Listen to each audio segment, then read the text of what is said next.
Let's see here. Look at that.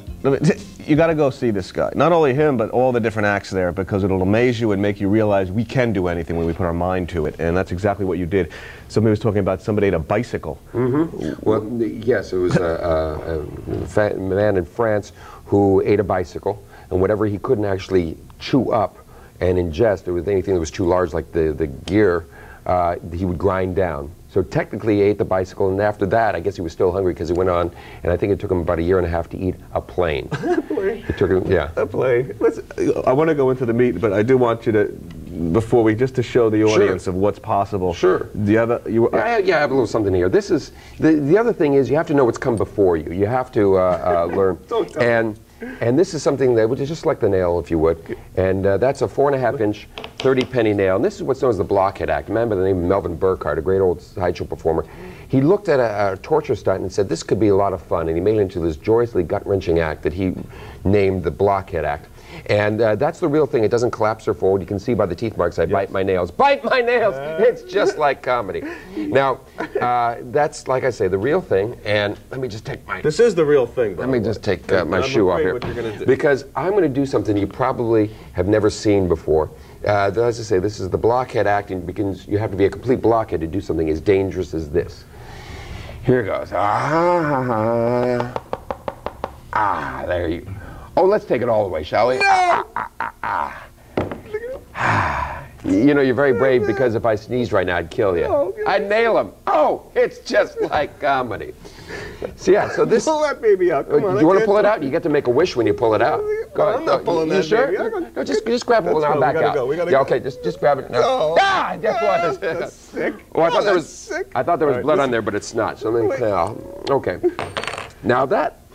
Now that looks like a trick, but it's actually 100% real. And it's very dangerous, and no one should try that, because the fact is, it's just right below where the brain is. Well, and so it's risky, right? Oh, very much so. Very much so. Can we go back into, I know that's real, but let's take it to what people would do every day. Sure.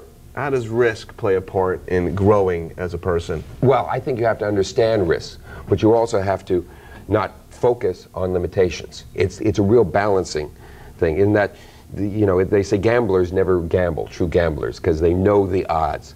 And I know what I'm doing with this. If you're going to take a risk, you have to understand, again, what is possible. And if something is just overtly dangerous, it shouldn't be done. However, if there's a possibility of doing it and you know what you're doing, you can do it. What would you give advice to people who are hitting adversity?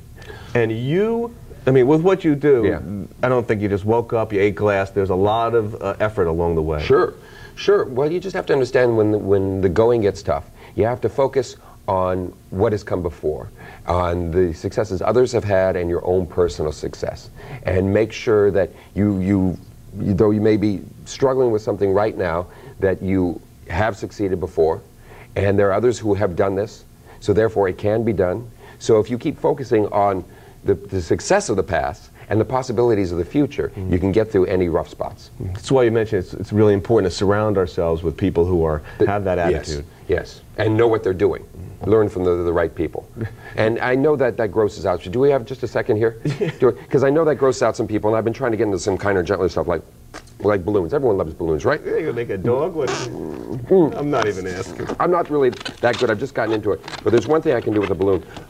Not really a balloon animal or figure or anything like that, but if I go like this, and I go like this, and I go like this, it means nothing whatsoever, but it does allow me to go and go and go like this. Let me just... hold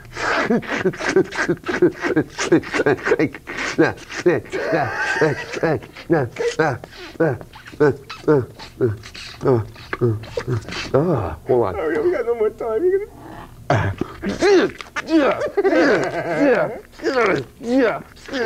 Oh, people. You see, everyone loves balloons. What did I tell you?